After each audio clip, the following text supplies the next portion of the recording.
Madame, Monsieur, bonsoir et bienvenue dans le 20h de TFM. Dans l'actualité de ce jeudi, Boy Guinée et ses 3 complices arrêtés par la gendarmerie à Missirah. Ils devraient être transférés à Dakar dans les prochaines heures. L'unité Garci a pleinement rempli sa mission de sécurisation des zones frontalières et de lutte contre le banditisme transfrontalier. Après Kidira, un deuxième Garci est envisagé à Kédougou. Le nouveau découpage administratif aura-t-il des conséquences sur le droit de vote des électeurs concernés? Le ministre de l'Intérieur donne des gages. Aucun électeur ne sera lésé, selon Antoine Diome. On est jeudi, à suivre notre rubrique Les bonnes feuilles de la rédaction, plein phare sur le livre de Aïda Diop. Expérience de vie vers une aube nouvelle, une leçon de vie à dévorer. Et puis sur l'international, la situation au Mali se complique davantage. La France suspend ses opérations militaires conjointes avec les forces maliennes. À suivre le cri du cœur de l'artiste international Youssou N'Dour. Le Mali ne doit pas sombrer, les Maliens ne méritent pas cette situation, clame Youssou N'Dour.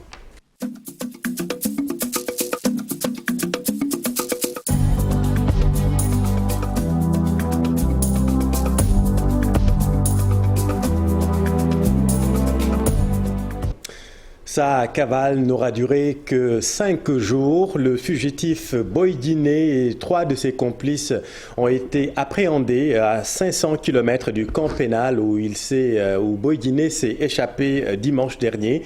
Lui et ses 3 complices ont été arrêtés par la gendarmerie de Missirah à 33 km de la région de Tambacounda. Moussa Omar Gueye. Le célèbre fugitif Baye Modou Fall Boy Guinée et ses 3 acolytes seront transférés dans le plus bref délai à la section recherche de la gendarmerie nationale. Colonel Daviko Guilamane, le commandant de la Légion Est de la gendarmerie Tambacounda Kédougou, retrace le film de l'arrestation de Boy Guinée à Missirah à 30 km de Tambacounda. Nous allons procéder à son transfert pour le remettre à la section de recherche de Dakar qui est chargée de l'enquête. Vous pouvez pas des sommes d'argent sur Boy Guinée, effectivement sur les autres complices, des sommes d'argent. Et quand on a fouillé les véhicules, nous avons retrouvé 4 valises qui contenaient des effets vestimentaires.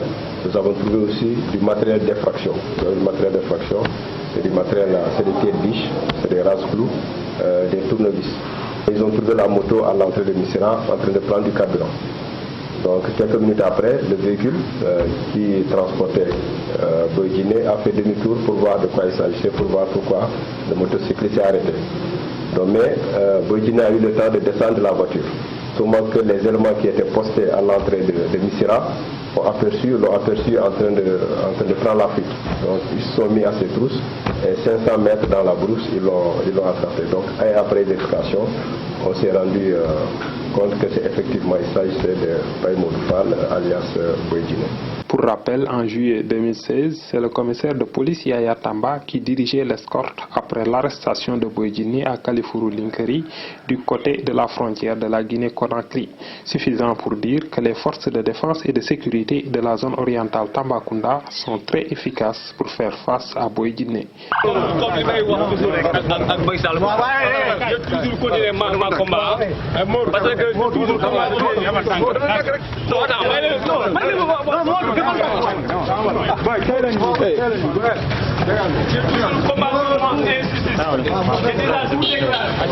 Boy Guinée arrêté donc en milieu de journée. Restons justement dans cette zone est pour parler du Garci. Le projet Garci, financé par l'Union européenne, a pleinement rempli sa mission de sécurisation des zones frontalières et de lutte contre le banditisme transfrontalier.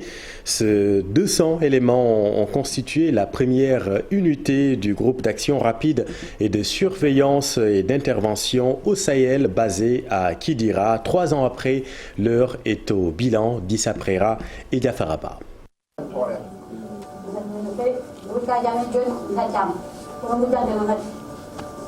Des témoignages de population de Kidira qui illustrent à bien des égards l'apport en sécurité du groupe d'action rapide de surveillance et intervention du Sahel. Mais après 3 ans, le projet Garci Sénégal, en coopération avec l'Union européenne, tire à sa fin avec un bilan salué par les partenaires. C'est qu'au niveau du Sénégal, le succès de cette opération réside vraiment dans ce partenariat très étroit qui a été conclu entre la gendarmerie du Sénégal, celle de l'Italie, du Portugal, de l'Espagne et de la France. C'est comme ça que la Team Europe, avec le soutien de l'Union européenne, a pu en un temps record monter cette unité d'exception. L'unité spéciale d'intervention basée à Kidira est ce qu'on appelle une unité de police stabilisée. De ses 3 ans d'existence et d'intervention, le GARCI Sénégal a fait des résultats probants sur le terrain, un succès qui a eu des impacts tangibles sur la sécurité dans l'est du pays. À son actif, plus de 22 000 personnes contrôlées et identifiées, dont 1043 interpellés et 186 arrêtés. Près de 4000 véhicules contrôlés, dont 250 immobilisés. Près de 10 000 motocyclettes contrôlées, dont 536 immobilisées. 1317 patrouilles de jour et de nuit effectuées. 488 contrôles routiers effectués. 215 opérations de sécurisation menées. 201 visites de secteur. 143 armes blanches saisies. 15 armes de chasse saisies.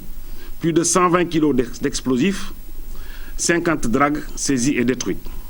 Après Kidira, l'ambition du haut commandement de la gendarmerie est d'installer une autre unité, mais cette fois-ci dans la région de Kédougou.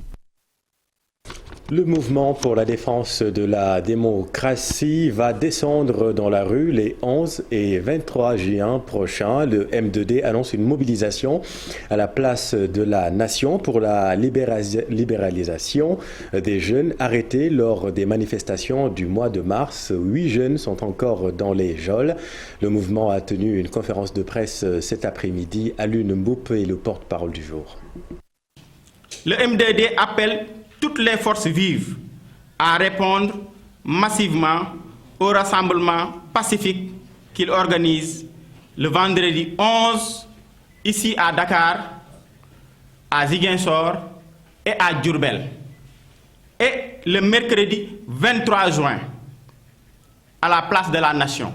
Le 23 juin est une date symbolique marquant une période très importante dans la lutte pour la démocratie. Donc, le MDD compte marquer cette date par une manifestation pour poursuivre le combat.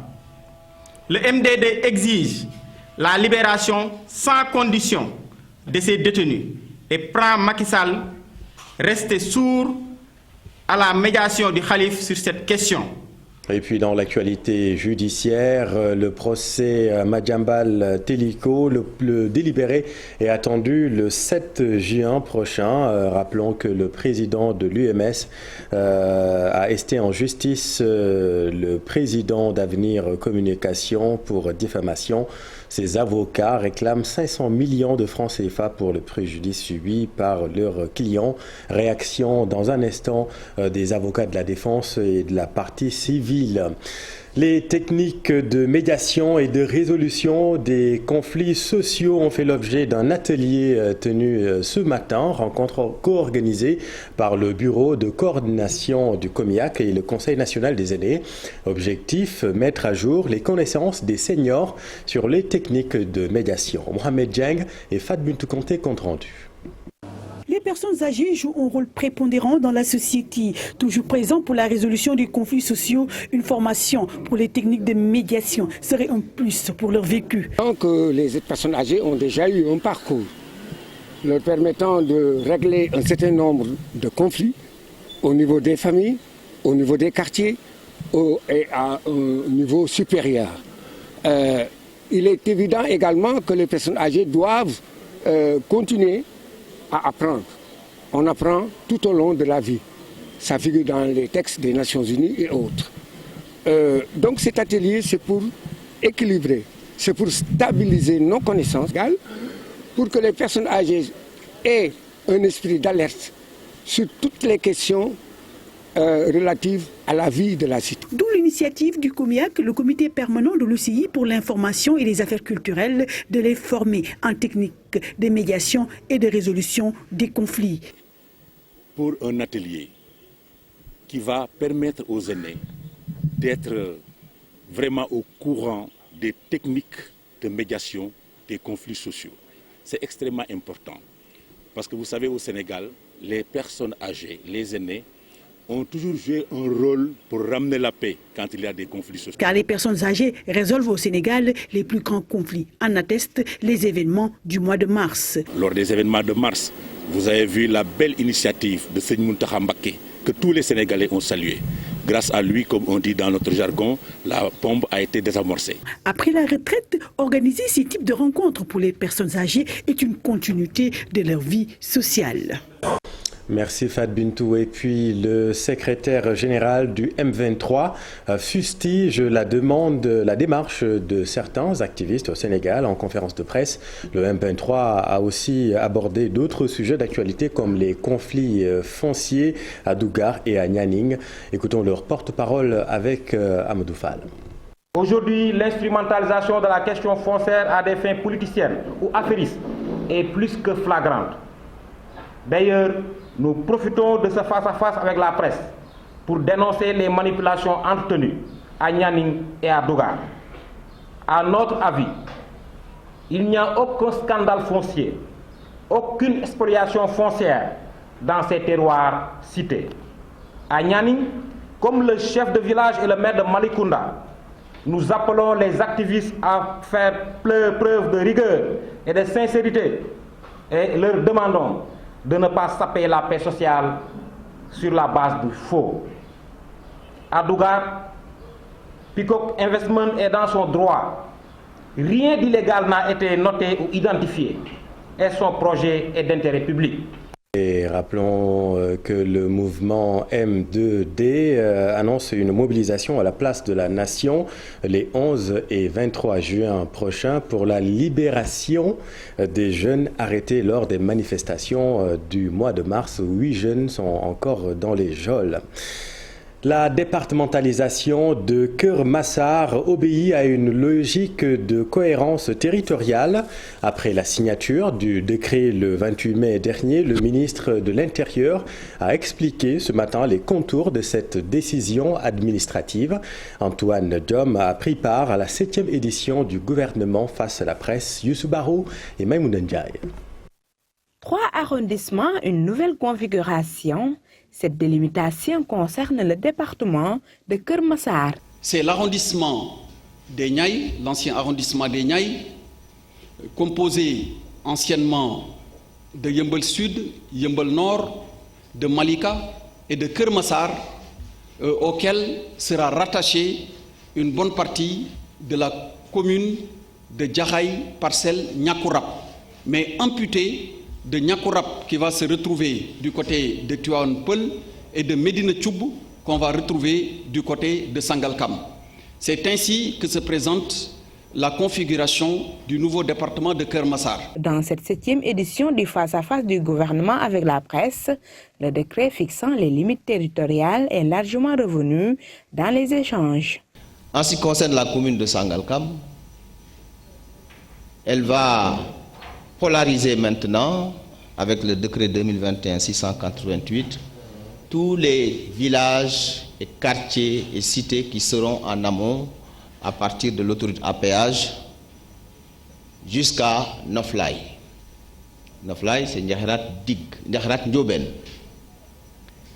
Les villages de Benobe, les villages de Ngendouf plutôt, et de Ndiakhirat Peulh restent dans la commune de Bambilor. Des modifications sur les limites administratives, incohérence territoriale pour certains observateurs, Omar Gueye relativise. La départementalisation de Keur Massar va apporter énormément de choses pour les populations. Il y aura un préfet, il y aura des sous-préfets également qui seront dans tous les arrondissements que nous avons eu à citer et une présence accrue de l'État pour prendre en charge les préoccupations des populations dans ces différentes zones. Rendez-vous est pris dans 15 jours dans un nouveau exercice du même format. Nouveau découpage administratif qui risque d'avoir des conséquences sur le droit de vote des populations concernées.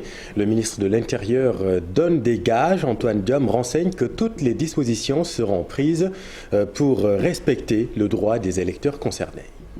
C'est vrai que la date des élections a été fixée au 23 janvier 2022 et il y a un processus pour nous y mener.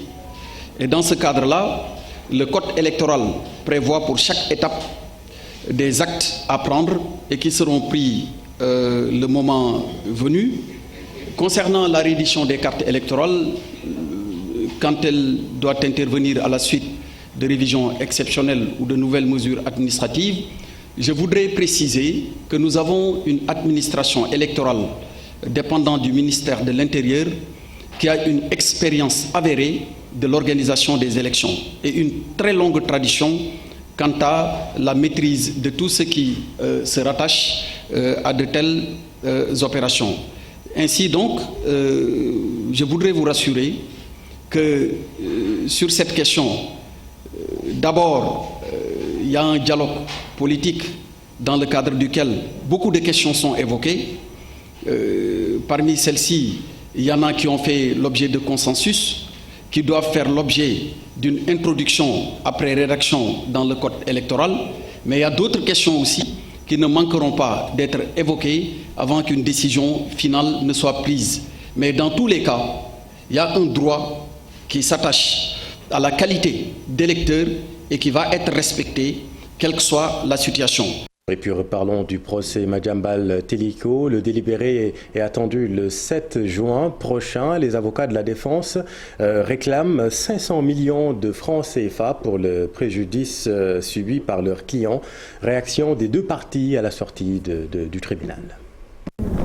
C'est pourquoi nous avons demandé l'annulation de la procédure en la forme, parce que l'exploit d'huissier n'a pas observé certaines prescriptions de la loi.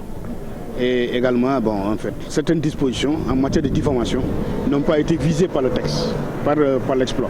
Donc nous estimons que c'est des causes de nullité de la procédure que nous avons soulevées. Mais le tribunal a estimé qu'il fallait les joindre au fond. Et ces exceptions ont été jointes au fond. On a été au fond, Madiambal a prouvé que c'est sur la base d'un rapport qu'il a fait cette déclaration-là. Des débats, je l'espère, qui ont révélé une chose extraordinaire, c'est que le prévenu, Madiambal Diagne, n'a été en mesure de rapporter aucune preuve de la véracité des faits, de la vérité des faits que nous considérons comme diffamatoires. Et l'intention de porter atteinte à la dignité, à l'honneur et à la considération du juge Téliko s'est révélée dès les premiers mots de Madiambal Diagne, à travers son émission radiophonique. Et vous l'avez vu, nous l'avons fait ressortir à travers le procès. Ni le rapport, il n'existe pas de rapport de l'Union européenne qui l'a cité. Et puis dans le secteur de la santé, mouvement d'humeur des médecins, pharmaciens et chirurgiens dentistes de Mbour. Ils ont observé une grève de 24 heures. Ces acteurs de la santé dénoncent le non-respect des termes de la convention signée entre l'hôpital de Mbour et Polymed. Ils menacent d'aller tout simplement en grève. Ils étaient en conférence de presse à Mbour. Nous y reviendrons. Restons dans le domaine de la santé. Après le dépôt d'un préavis de grève, la coalition Andgesem va entamer une tournée de mobilisation nationale du 3 au 19 juin. Les professionnels de la santé annoncent une grève dans les prochains jours. Pape Djebel Djei, vice-président de l'Alliance avec Fatou Bintou Conté. L'initiative de cette tournée, c'est de communiquer sur notre plateforme, d'aller sensibiliser nos militants, d'aller les expliquer les tenants et les aboutissants de notre plateforme revendicative. C'est ça la mission. Et cette mission, cette tournée, elle doit d'abord débuter par la région de Dakar, mais on fera toutes les autres régions et nous devons terminer également par Dakar pour faire la clôture. Mais le but, la mission de cette tournée, c'est de sensibiliser, c'est d'informer pour que notre grève puisse réussir. Si la situation ne se règle pas, nous irons en grève.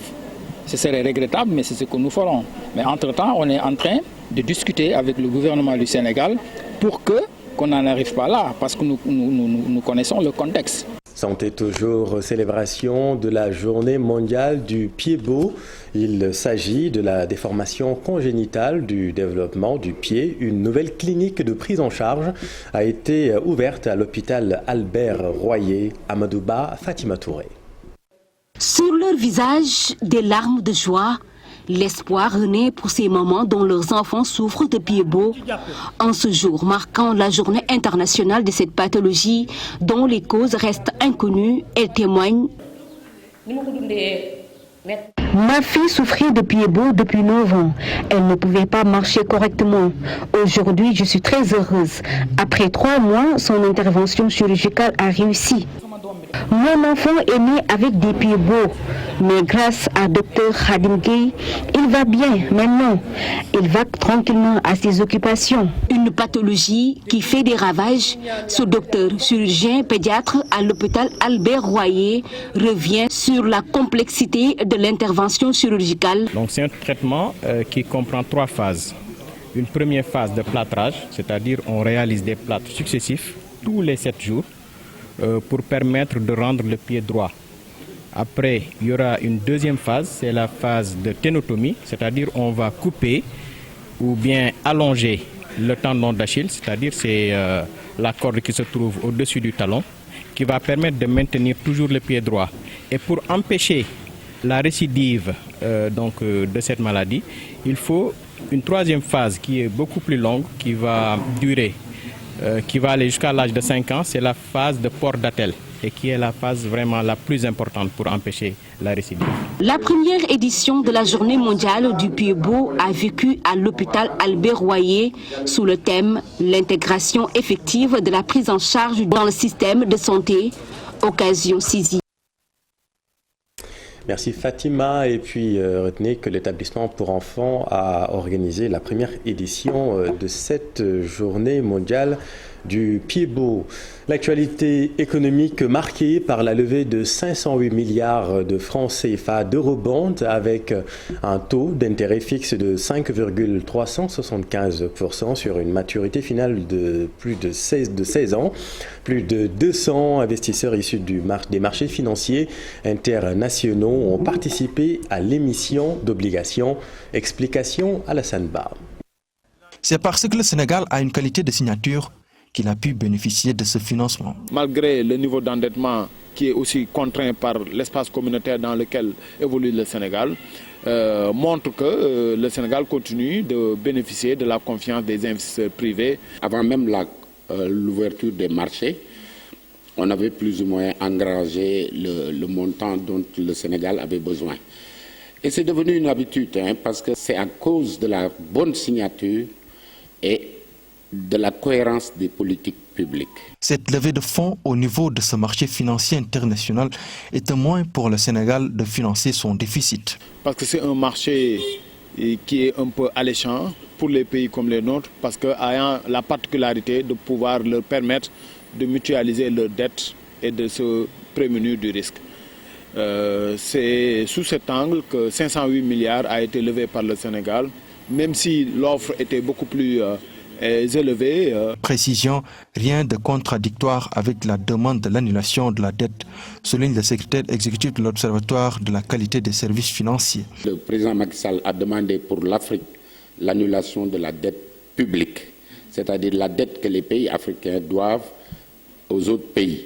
Mais la dette privée, comme celle que nous avons contractée hier, est une dette à restructurer. C'est la demande du président Macky Sall. Donc il n'y a pas de contradiction. Ces fonds estimés à 508 milliards de francs CFA avec un taux d'intérêt fixe de 5,375% sur une maturité finale de 16 ans va permettre au Sénégal d'amener sa participation dans les projets gaziers, mais aussi de rembourser 70% de la dette de 250 milliards contractée en 2014 avec un taux de 6% sur 10 ans.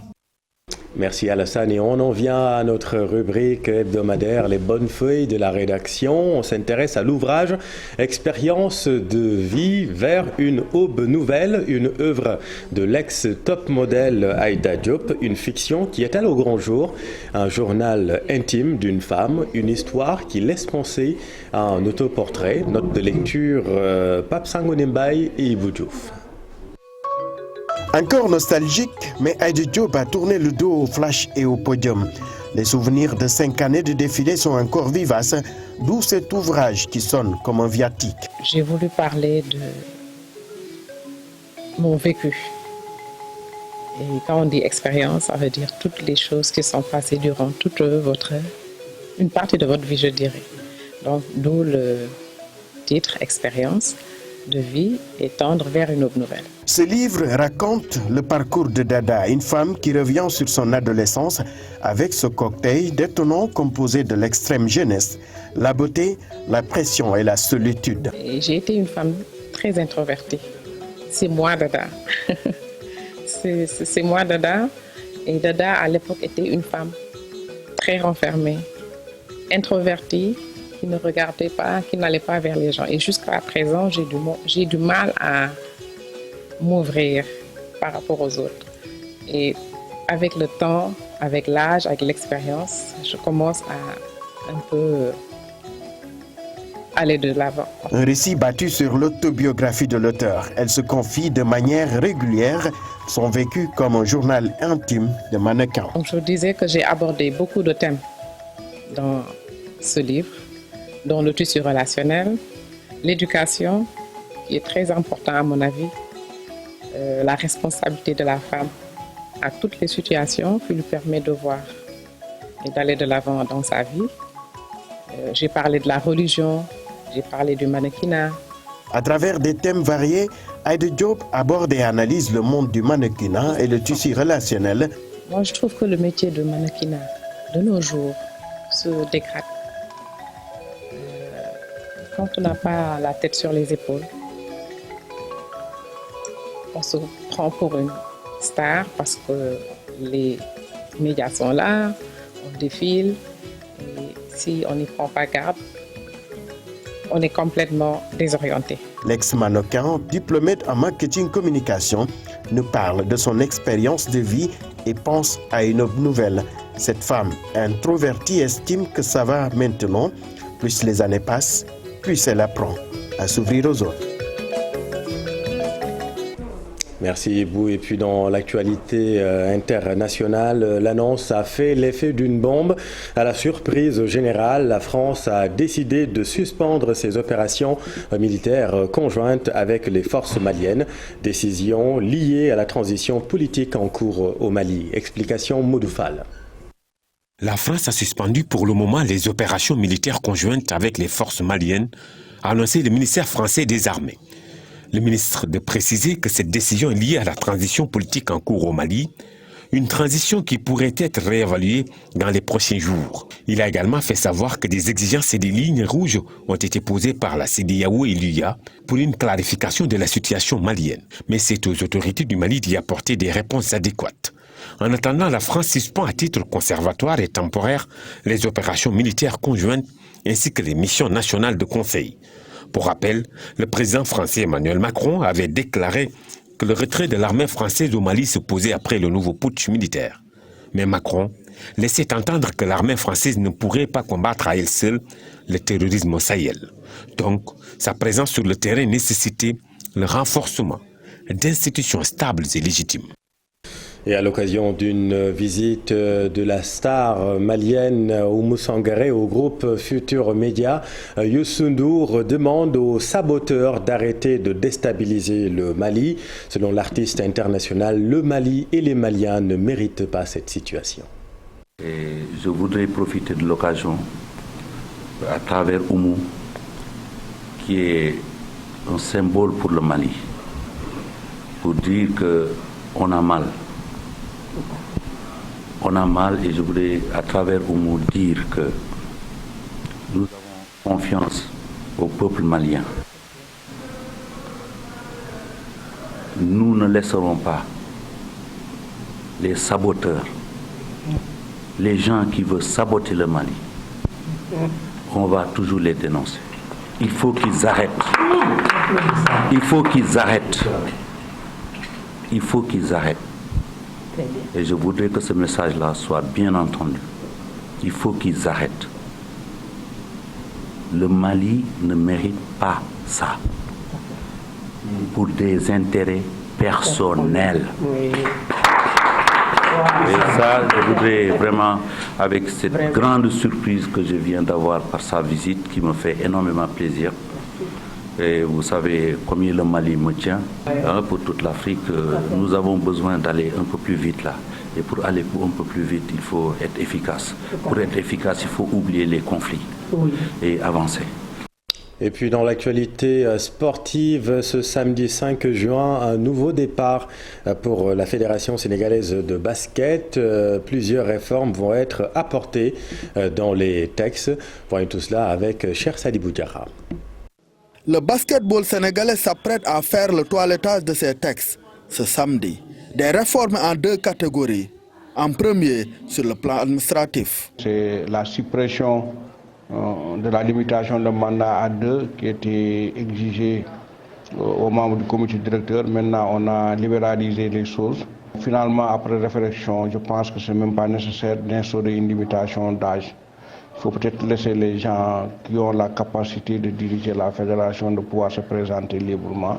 L'autre point, c'est la nomination du secrétaire général par le comité directeur sur proposition du président de la fédération.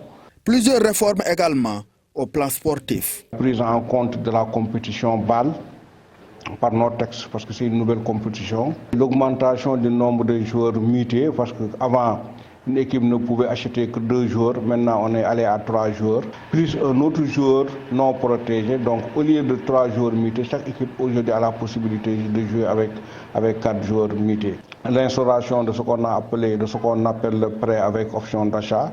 Aujourd'hui, un joueur peut être prêté autant de fois.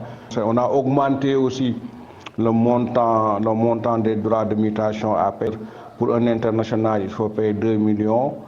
Pour un joueur senior, c'est 1,5 million et un joueur cadet, c'est 800. Parce qu'avant, seul le club quitté bénéficiait de la prime de transfert. Maintenant, le club formateur a un pourcentage. Il y a également l'obligation qui est faite au club de faire superviser l'Assemblée générale par la fédération. Les assemblées générales ordinaires et extraordinaires de la Fédération sénégalaise de basketball se tiennent ce 5 juin avec de multiples changements attendus. Un nouveau souffle pour le basketball local.